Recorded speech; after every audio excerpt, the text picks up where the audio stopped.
Songwriters and music publishers are owed $400 million from streaming platforms. And automatically, I'm thinking, damn, they did some more sneaky stuff. Because this is coming on the heels of the MLC announcing a lawsuit against Pandora.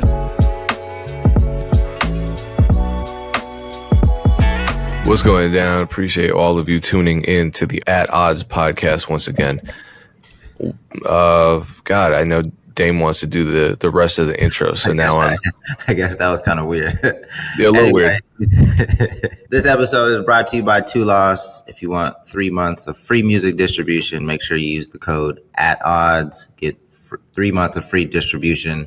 I would encourage people to log in and check it out, because I think you're going to see off the bat that there are a lot of features that may not exist in your current distribution situation. And even if you don't like Two Loss, the platform, you want to stick with your platform, which I don't think you should. We have Two Loss office hours every Monday, and it's open to artists, managers, producers, whether you are a Two Loss user or not. And this Monday, so as this episode's coming out, we have Drew DeLeon, who's the co-founder of the Digilog. He's got a lot of great information to share. So we're live every Monday at 12 p.m., Two Lost office hours, giving you guys more opportunities to learn the industry you say you want a career in. So tap in with us. What's going on, Payne? Everybody feeling good? Erinn, you feeling good? I'm great. I'm in Austin right now, and we just had our first ever launch of an event series here. We did it in Nashville last month, but now we did it in Austin this month. It's called Clubitis. It's a dinner party series, and it sold out, so it was great. Building community, meeting a lot of people here in Austin, so I'm excited about that. So is that Trap or Tie? Is the same thing? Yeah, so Trap or Tie so each one of them is themed. So Trap or Tie was last night an homage to Jeezy. We announced it just because we just thought it was going to be a cool event. And then the next day, Jeezy announced his Tiny Desk. So it worked out perfectly to help promote the event. And we ended up watching his Tiny Desk to end the event last night. So we had a local Thai chef. It was super dope, and we did like a 3-course tasting menu. I made Thai basil lemonade, and then we added peaches to it, obviously for an homage to Atlanta and Georgia. So yeah, it was super dope. You're gonna do that in LA? Maybe. A lot of people have been asking for it. We'll see. The next one we're going to do is called Yeehaw. It's an homage to Black country. Same thing. We had come up with the concept, and then Beyonce announced her situation. So, hopefully nobody is trying to steal the idea, but it's on wax now. But we're going to actually do it as a midnight dinner and make it a listening party for her album that Thursday night. So, we are doing a tasting today with the chef. We're going to do it the 28th at I think 9:30, and then we're serving dinner and then listening to the album. It's themed, so everybody's going to dress up kind of like rodeo, country style. So yeah, super dope. What kind of food is being served at that one? So that one we're having a mac and cheese, a mac and cheese buffet. So the base is either vegan or regular mac and cheese. And then you can choose, it's like choose your own adventure. So you can choose whatever meats or veggie proteins that you want on top. And then we're doing same thing with margaritas, different flavored margaritas, a choose your own adventure situation. So I'm really excited about that. Nice. You have a genuine smile when you talk about it. I'm going to bring this back up because it leads into our first topic. But Payne, what you got to share over the past week, or what you got coming up? It was a tough day yesterday. So things are looking up today, and I am just happy to be on this podcast right now. Seriously. So without saying much, I'm feeling good. Yeah, so every Two Lost office hours, I typically start out by just fielding people's wins. People say what they got accomplished in the past week. And survival/self-care is also a win. It's not, you don't have to have, I just got a Grammy, or I just had lunch with Jay-Z. Those are super big wins. Even if you just meditated got through the week, like that's a win as well. But anyway, kind of going back to what Erinn was just talking about, I know that there are a lot of layoffs towards the end of last year and over Christmas, which kind of sucks. Well, it doesn't kind of suck. It really sucks. And it's estimated that there's going to be more layoffs this year. And somebody tweeted like, hey, you know, because a lot of people, when you get laid off, you know, the bright suggestion from probably your friend that's not even in the music industry, or maybe if they're in the music industry, they say, oh, why don't you just start your own thing? Like it's the easiest thing to do. What is your guy? Because Payne, obviously you make money a lot of different kind of ways. Erinn just talked about her trap or tie.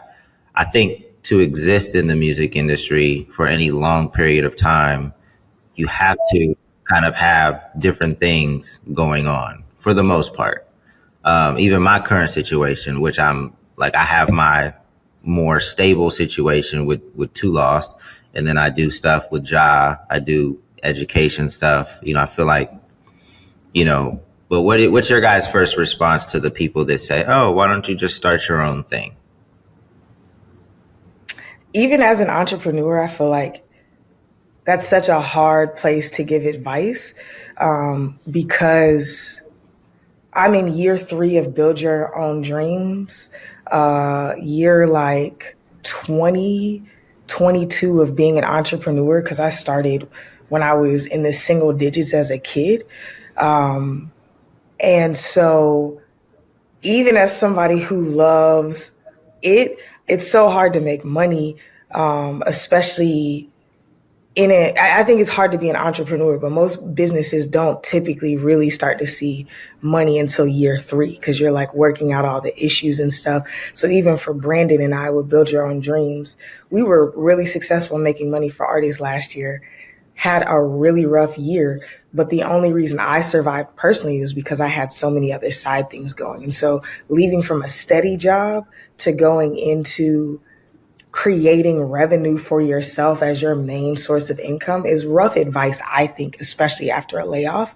My opinion is use your expertise to iterate in some other thing. You'll have to be aggressive like an entrepreneur, but probably not as entrepreneurial. And the first thing I would say is teaching, right? Or consulting. And I know that's slightly easier said than done, but same with Dame. I work in the education space, and that last year really saved me because I teach at a lot of certificate programs or like cohorts or whatever. So they may bring you in to teach one time, or they may get you to do a course, or they may get you to do a series of things. So I would see if there's a certificate program or a cohort that you can reach out to, like, hey, here's my resume. I would love to teach X, Y, and Z.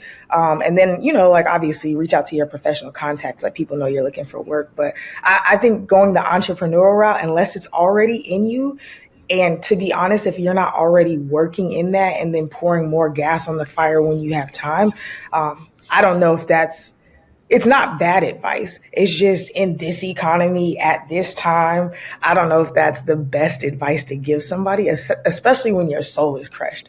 Last year, I lost $250,000, and my friends were encouraging me like, yo, you've done so much stuff. You could just start something new. And I'm like, I don't want to start anything new. Like, I want to make the money that I made, and I want to keep moving on this path. So I think people think it sounds encouraging, and I think it's a cool way to like be like, don't lose hope. But for me, I personally don't even find it helpful. And I am an entrepreneur who loves it. But when you're kind of defeated or in a weird transition phase, I think it's weird advice sometimes. And I know it comes from a good place, but I don't personally like it. I mean, I sometimes make the mistake of talking about my trials and tribulations in the music business to the wrong people. And I think family tends to be the wrong people when you don't have a family that is entrepreneurial, or even if they are, they're certainly not involved in the same business that I'm involved in. So I always get different advice. I always get why don't you work here? Why don't you get a job here? It's just like, because I don't want to. So I think it's interesting to bring it back to layoffs. I did know a lot of people who there was like a series of layoffs back, God, maybe around 2010, 2011 with the labels. I don't know if you guys remember that. Bunch of people got laid off. A lot of it was radio though. And then a lot of those folks ended up starting independent promotional companies because they had so many networks already. You know, I think it's a little different if you're someone who, I don't know if I think that's the thing, right? If you're struggling right now with the networks that you have to create revenue for yourself, starting something new doesn't seem viable. Right? It's like you got to nurture what you have right now, because and I'm not saying this is right, but it's like an admission of defeat, saying, okay, I don't know what I'm doing if I pivot. And I think a lot of us go through this. I'm speaking for myself, but a lot of other people in my position, when we talk about this, they're like, oh yeah, I want to quit 5 times a week. I'm like, oh yeah, me too. Or I feel like I'm going to be forced to quit 5 times a week or do something drastic. And, you know, luckily it never comes to that. But man, this is the life that we live. So my advice to young professionals, I think in the music industry, it's normal now to have like, you know, a few different things going on just to kind of diversify your revenue streams, your opportunities, you know, but the best time, even the best time to look for a job is when you have a job, or the best time to kind of figure out like what it is else you want to do is when you have a job. So I'll use my situation, for example, and I'm not leaving Two Laws anytime soon. I would be super surprised if I got like, we're not laying off anybody. Like that's the cool thing about the space that we're in. We're only expanding, you know, so we've added a bunch of folks in the LA office. Not only are we going to have this office, but we've got access to another office on this floor because we're expanding so much. But, you know, and I was talking to some young folks on the team, and I was like, look, you got to start establishing yourself. I know some people don't want like a public personal brand, like they don't want to be public facing, but you have to kind of figure out what it is in addition to your day to day. Like, what are you going to lead? What are you going to like? And it's easier to do that within a company because if you have an idea, they typically have more resources than you individually to kind of, you know, come up with that idea and execute that idea within the company, right? So that when you have interviews and you want to move on to your next opportunity, you can say, yeah, I did this day to day, but I also like came up with this idea and I executed it from A to Z. So you have more leadership experience, even if you weren't necessarily like a manager within the organization. You came up with the idea for that project, you executed it, and this was the impact. So I would be thinking about, and I know this is not good advice for people that have already gotten laid off, but for the folks that do have a job, you know, think about how you can leverage that job to maybe build your personal brand, but to also just get a lot of leadership experiences and, you know, not take advantage of your position, but it could be mutually beneficial to the company that you're working at and to your personal brand, right? Because you have to manage your own career. Like nobody else is going to manage your career. Like sometimes these companies do let folks go and you're just a number to people. But when you get laid off, and, you know, 99% of the time, this is not the case. Like you're still like, you're probably still good at what you do. That's not why you got laid off, but there is a stigma that comes with being laid off. Like, oh, that they must have let that person go because they weren't that valuable. Right. But maybe it wasn't that. A lot of times it wasn't that. But so always be actively managing your career, looking for new opportunity. I wouldn't hop from job to job within the span of 3 months. You need some time to really, you know, have an impact at that job so you can speak towards it, you know, in the next interview.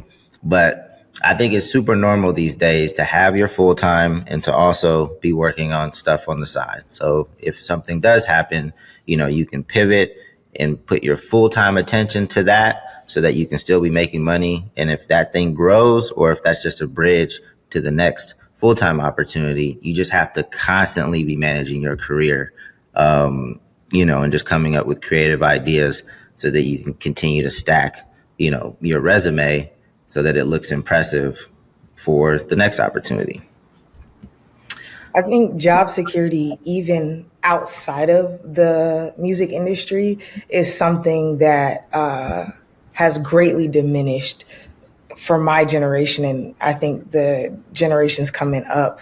So I would just encourage everybody, same like Dane, don't just look at your job as, oh, I got a job. Like, constantly be bettering yourself too. I think I'm super grateful because I'm old enough to have been born, a lot of people right now are talking about how millennials are got the golden age because we grew up living outside, but then we learned the internet as well. So for me, like, I spend my own time and money going to conferences, just being around people, meeting people in person. Cause I think even right now, there's a lot of people hitting me virtually, shooting their shot, and I don't have an established relationship with them. So I'm like, sometimes I'm like, yeah, let's get on the phone for a few minutes. But at the same time, I'm more interested in people who I've connected with in person, who have, and a lot of people are like pitching me like, yo, can I come work for you?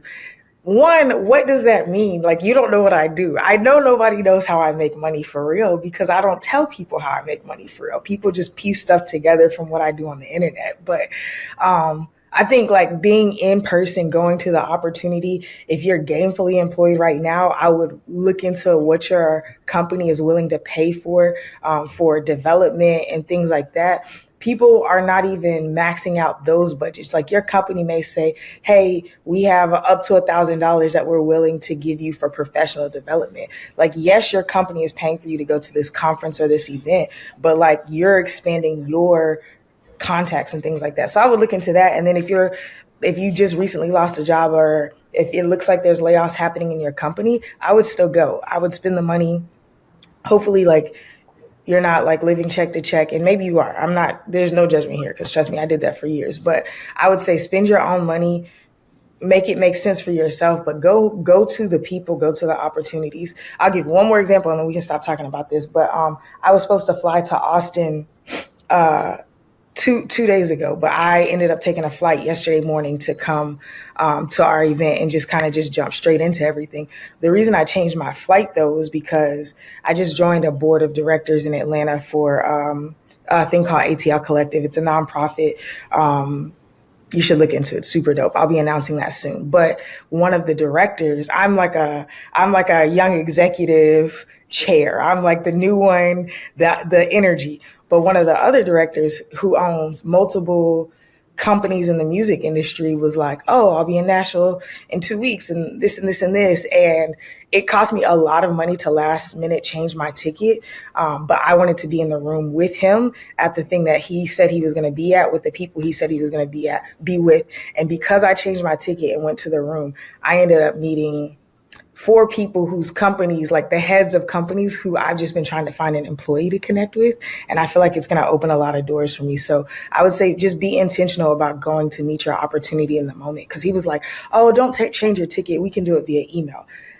It's an introduction, but there's nothing like being in person with somebody and them feeling your energy and you selling in that moment. That's the difference between somebody saying, hey, I have this role for you, versus you applying 10, 20, 30 jobs and then following up via email like, hey, I applied to this role. Hopefully you guys check out my resume. So go meet your moments. You know, if you're not gainfully employed, look at what's going on in your city if you don't want to spend a ton of money traveling. But yeah, going outside right now is a really good thing for people who are trying to transition or have been forcibly transitioned out of their role. Yeah, my last comment on this is you definitely have to be proactive. That was part of the conversation or the message that I was delivering to some of our younger employees here. Like, you have to be proactive, and even if you don't want to be like super public facing, you want to grow like, your followers, you have to let people know what you're doing, right? You have to connect with people and let people know what you're doing, because then opportunities might come to you even when you're not proactively seeking them, because people know what you do. They know what lane you're in. You know, you're posting your successes. So, you know, they might reach out to you because that they know exactly what you do. Obviously, you know, at this point, we've been in the music industry for a long time, and we see some very familiar faces every time we go to South by or Music Biz. It's a lot of the same people. So it gives you a little bit more protection if you were to lose your job. Now these people know, like, oh, I've had this interaction with them. I know they're super cool. I've seen them in posting, like, all the interesting things they're doing, because that's how you stand out. Because as soon as we put a job posting up, there's going to be, you know, hundreds, if not 1,000 people looking for that job. And how do you stand out? So you have to be proactive. You can still be an introvert, but you're going to have to figure out more creative ways to put yourself on people's radar. I'll say this. My biggest source of income right now comes from a consulting contract that I have. It's a full year contract, right? Like renewable if there's no problems. And I got that last July. It really helped me out. But it happened because I post, you know, a good amount of what I do, and people know I have an expertise. But I found out this artist and team were looking for somebody to come on in like a median role. Like, hey, we don't necessarily need you to execute, but we need somebody to do X, Y, and Z. So I just reached out like, hey, I heard you guys are looking for this role. And they were like, oh, we didn't realize that you had space or were looking for work, but we would love to have you, but we actually don't know if we can afford you. Like, what would you want? And I'm like, I'm not looking for y'all to be my end all be all, but here's what I would want. So they gave me a rate that I felt like really honored me, but also gave me a ton of flexibility. I mean, obviously it's a consulting role, but it's like I have a ton of flexibility. But yeah, like just because I heard about that role and because they've seen, I didn't know any of them personally, but they've heard about me. Yeah. So I will say I agree with Dame. Like people think that I'm a super forward facing person, and I guess I'm somewhat of a personality now, but I am introverted. I like being behind the scenes and creating stuff for people. I'm going to say what's up. I'm going to show what's up. I'm a podcast, but I think that there's so much value in just showing your work and being around, because yeah, there's money waiting for you that you may not know about just because you're like, I hate being on the internet, which was my struggle in 2020. And I forced myself to be a little bit more diligent about that. And 3 years later, it really did help me. It saved me and fixed a lot of issues that I was having at the time. Not being active online and not posting content, especially forward facing content, is just death, period. I mean, unless you're already completely embedded in the music business at the highest level, then this is what you need to be doing. And people act like, no, I'm gonna just be behind the scenes. And it's like, yeah, you'll be behind the scenes and you'll be behind the times and you'll be behind on rent probably when shit hits the fan. And it solves so many problems. As an artist trying to reach fans, it's the obvious choice. Dude, why are you scratching that right now? I'm about to throw this stress ball at him. It's little. I'm not abusing cats. As like a manager or any sort of creative that also plays some kind of executive role, it's your resume. So, you know, not being actively networking, both in person, obviously, and then via social media to showcase your accomplishments, it's something that I see a lot of people do. And if you don't tell people what you're doing, we don't know. And it's like asking why you can't get a job, and then people saying, well, did you go to that job fair? Nah.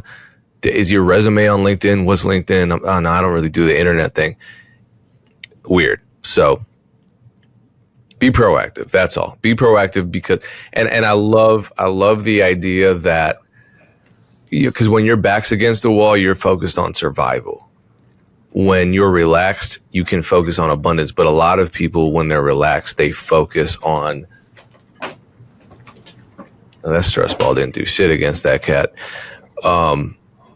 When you're relaxed, a lot of people just chill. And it's like, if you're content with what you have, cool, but that can be taken away at that point. It's not based on fear. It's based on accepting the fact that you're in a great position and knowing that more great things can come to you, and taking advantage of your greatness at the moment at which you feel the most powerful. That's all I'm going to say. So only, I know that with our comments, only a fraction of that was helpful for people that just got laid off.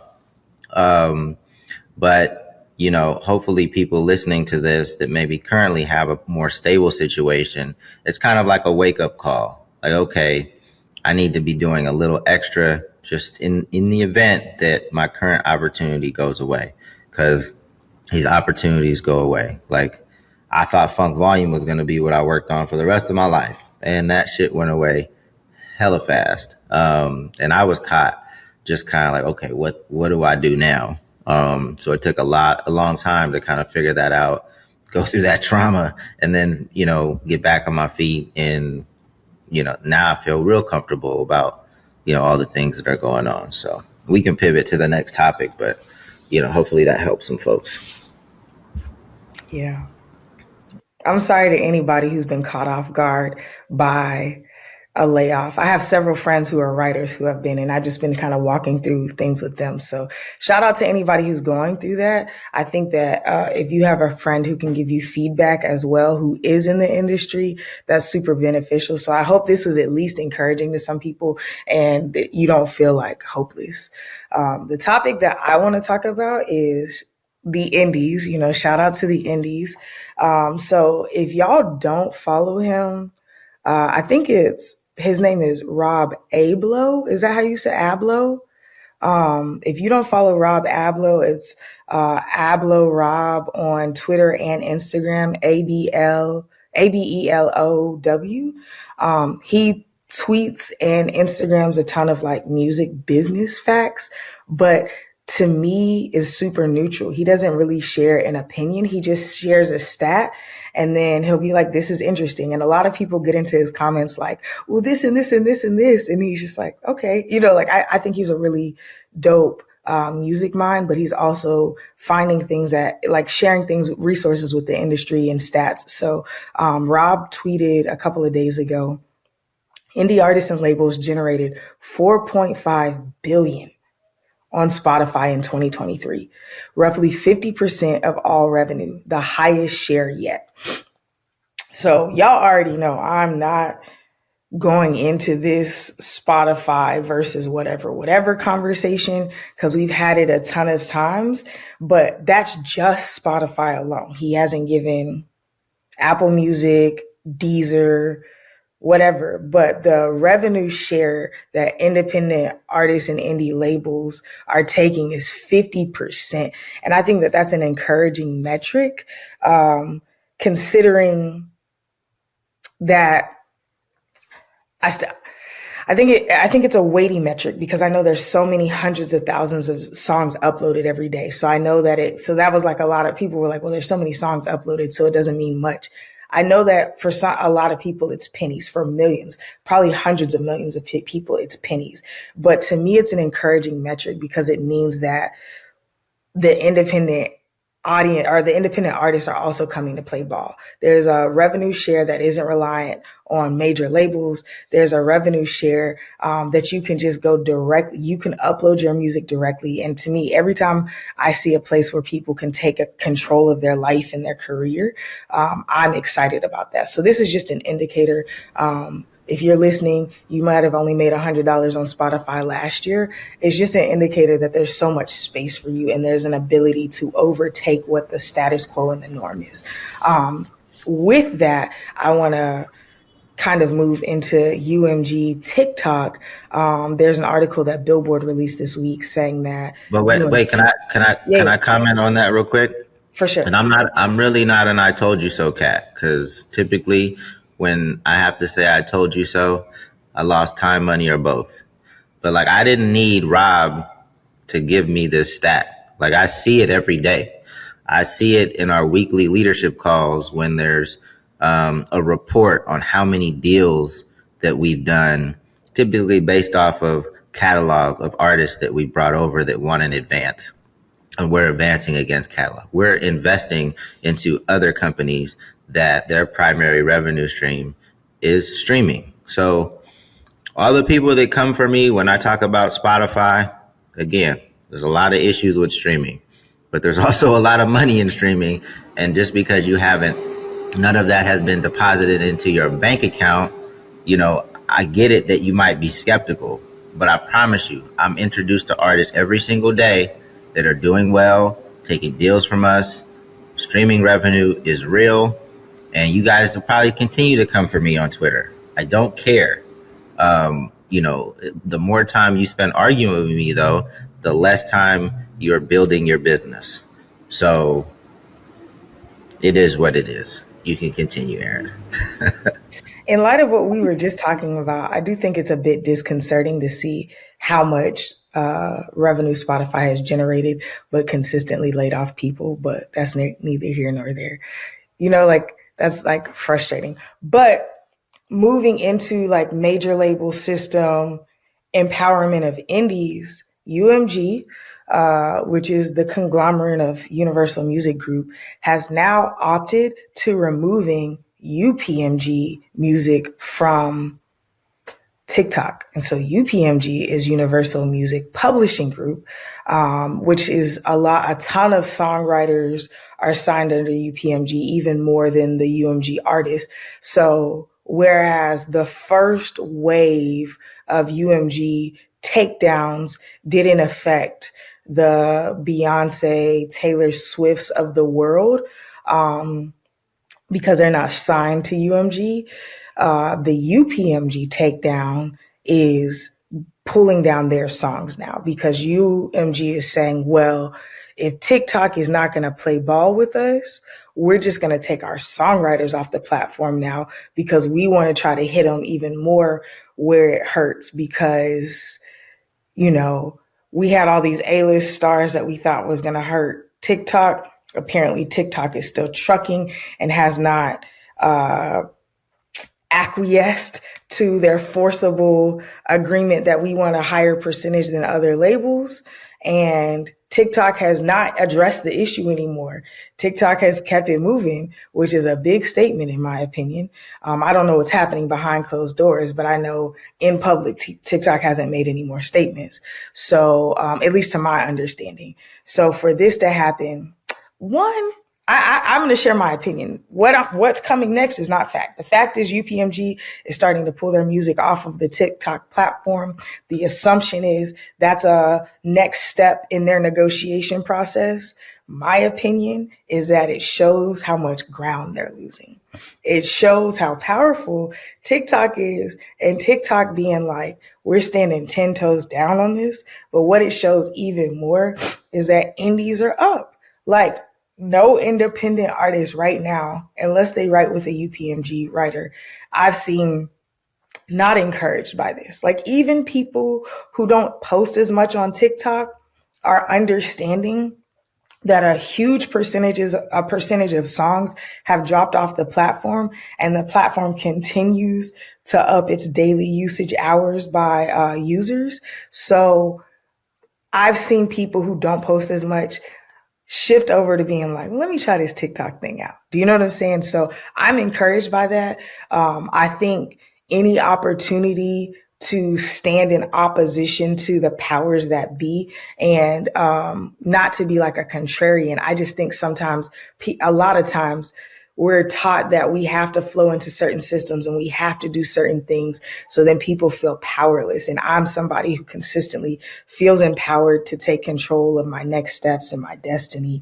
And I love to encourage people to do that. So to me, this is just an encouraging situation. It's like TikTok is fine. Independent creators are going to be able to continuously thrive. And now there's more market share to be had. And then TikTok, I don't think in response to UPMG, I think this is something they were already working on. Dame tweeted about this a couple of days ago as well. TikTok has rolled out a new feature where you can go straight to, like, it says add to library. So if a song is up on a video and you're like, oh, this song is tight, you click on it and it'll redirect you to your most used streaming service. So my joint comes up as Spotify. So I click on it. It takes me directly to the song. I can add it to my playlist and then click on TikTok again. And I'm back mindlessly scrolling. I am an older millennial, so I don't spend a ton of time on TikTok. In the last 2.5 weeks, I have spent more time on TikTok than ever because I'm just like, it feels like I'm crate diving. I'm just finding so much good music. People with 1,000 monthly listeners, people with 2 million monthly listeners that I've never heard about before. I'm finding remixes. I'm finding DJs and producers who are uploading their tracks. So going back to the Spotify revenue share for indies, I feel like this is all playing into each other now. It's like we're seeing the evolution. Everybody's been talking about it. What's the next phase of the music industry? It's starting to come. Now it's, yes, TikTok is streaming is not going to do much for you. But if you're starting to get a ton more fans discovering you on these other platforms because TikTok is willing to make it more easy to find you and share, I think it's a really, really fascinating time. So shout out to indies. We're up. And I think if you keep going to meet the moment, getting outside and on the internet, I think we're going to see a lot of changes happening this year in 2024 in the structure and dispersion of wealth within the music industry. We just have to say, we're going to take it versus being like, man, I hope somebody shows me how to, gives me the opportunity. Man, there's so many ways to make money off the music that you're already putting out into the world. Now's the time to research. Now's the time to experiment. Now's the time to lean in. Like every time you feel the need to complain, just close your mouth and do some research or put some effort forth. If you redisperse that energy every time you want to complain, you're going to end up winning like never before this year. And also the streaming platforms are going to send artists and publishers another $400 million or something around that number.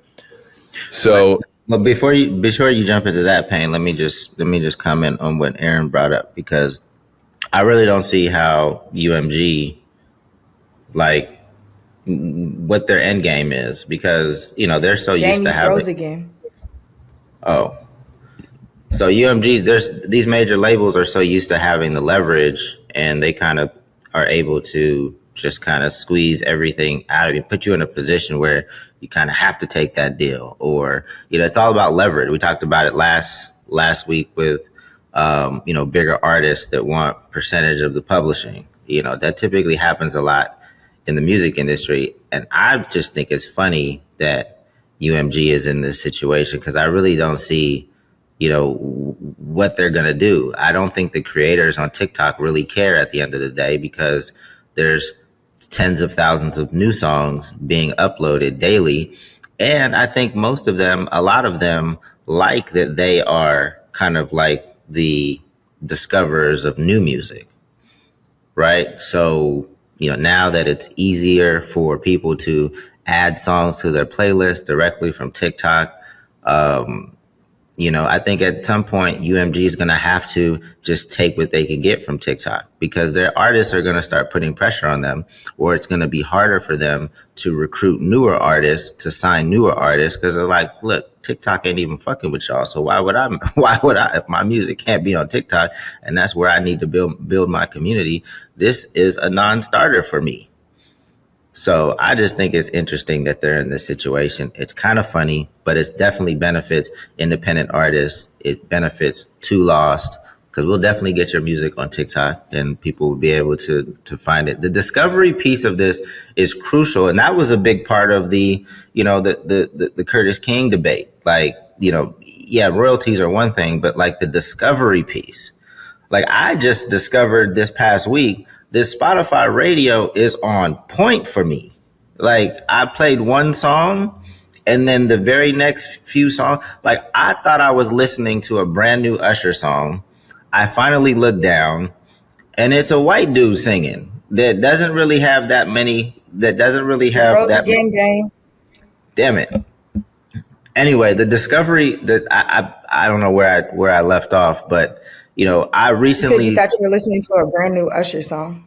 yeah, I thought I was listening to a brand new Usher song, and I looked down, and it was a white dude singing that wasn't that popular.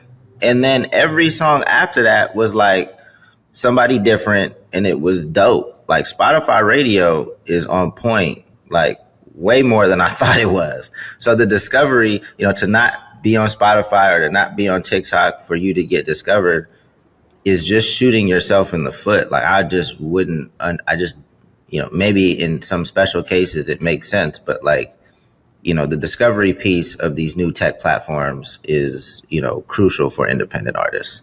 I know a lot of people saw this whole songwriters and music publishers are owed $400 million from streaming platforms. And automatically I'm thinking, damn, they did some more sneaky stuff. They're just trying to steal money from us. They're trying to steal more and more money from us, because this is coming on the heels of the MLC announcing a lawsuit against Pandora. So earlier this month, the Mechanical Licensing Collective, which is a product of the Music Modernization Act, which is still kind of above my pay grade a little bit, but I never really understood what the real world benefits of the Music Modernization Act were going to be. And now I'm seeing that they actually are advocating for songwriters and publishers. So they're suing Pandora because Pandora Free, aka Radio Pandora or Free Pandora,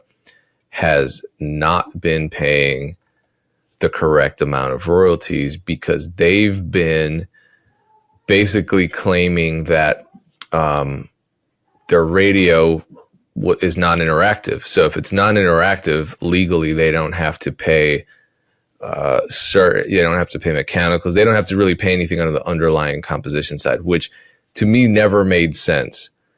But the MLC is catching them trying to sidestep that royalty stream. And I'm probably not giving the full picture, and I'm probably giving wrong information, but it sounds like maybe they weren't completely not paying under the underlying composition side, but they were grossly underpaying. And so what the statement from the MLC says Pandora has made repeated and significant underpayments of the royalties due. And these are very specific royalties that the MLC would cover, because the MLC stands for Mechanical Licensing Collective, and mechanical licensing has to do with the underlying composition copyright. So then I read that, the platforms Spotify, Pandora, etc., owe $400 million to artists. And I was automatically upset about that. Well, it looks like good news. However, the MLC is once again at the forefront of this. So if the MLC hadn't caught this, I don't think they would be paying this $400 million. And $400 million is significant, but understand that it's going to be spread out among every artist. Hopefully the bulk of this goes to independent artists, because you have to assume that the major label artists have entities, publishing entities, mechanical royalty collection entities that are fighting for them and getting them these payments. But who knows? We have no idea who this money's going to. But the reason that these royalties are owed is because the rates have changed. And so during these negotiation periods, these disputes with the streaming services, either royalties were being underpaid, or at one point they were being overpaid. So when you subtract what was overpaid from what was underpaid, you end up with, in the green, $400 million, and they're going to have to start paying that out. It's actually technically $390.3 million, but we're rounding up. So, and then also the MLC expects that number to increase by another 10 to 15 million once additional reports come in. This is Billboard.com. I'm starting to trust Billboard.com the most. So it looks like this is a long time coming, years and years in the making, and years of accounting. that these are retroactive royalties that have just been sitting there. And to cap this story off, the fact that the majority of this adjustment will be distributed by the MLC in a completely transparent and expedient way is another massive benefit of the Music Modernization Act. And while we would have preferred it to be paid sooner, this is a welcome and critical lift now. And that's a statement from the NMPA president and CEO, David Israelite. So I think that's a positive. You know, we're always frustrated about streaming, and we're debating hotly the merits of streaming and the systems of royalty payment related to streaming. And granted, I think we could focus on the negative here with them kind of hiding that money and not really, you know, because if they weren't being challenged, these rates wouldn't have changed. And if they weren't being watched by the MLC, they have no incentive to pay out that $400 million that they owe. But I think it's encouraging that we have the MLC moving forward. And then in addition to that, the market share for independents is up. Also, I wonder, I would love to see a breakdown if that, I doubt those data are available, but you know, independent could mean a lot of things, you know, because Kanye's independent. And granted, he wasn't independent when this report came out, but you know, who is independence kind of means everything other than signed to a major, right? So like Tiger's independent technically because he's on Empire, or you know, so where's the majority of this money coming from? I don't want to crush any hopes, but I also want to just, as Dame would say, I want to be realistic and not overstate certain benefits or problems. Shout out to the MLC. I know a cat named Dave Bogan over there. I think they're doing good work on the behalf of creators. So I didn't know Dave was at the MLC. Yeah, that's so tight. That dude has been helping indies literally for decades. Yeah, it's I mean, you kind of we need these entities and organizations that negotiate on our behalf, whether it's the MLC or Merlin. So yeah, I don't really have anything else to add to that. I just think it's dope because as an individual artist, if you're just making music in your bedroom, you know, and maybe don't even have a lawyer or nothing, like you know, kind of feel like you're helpless sometimes. A lot of times you are in, you know, in just a situation where you don't have any leverage. But again, it's good that we have these entities that are, you know, working on the behalf of all creators, really. So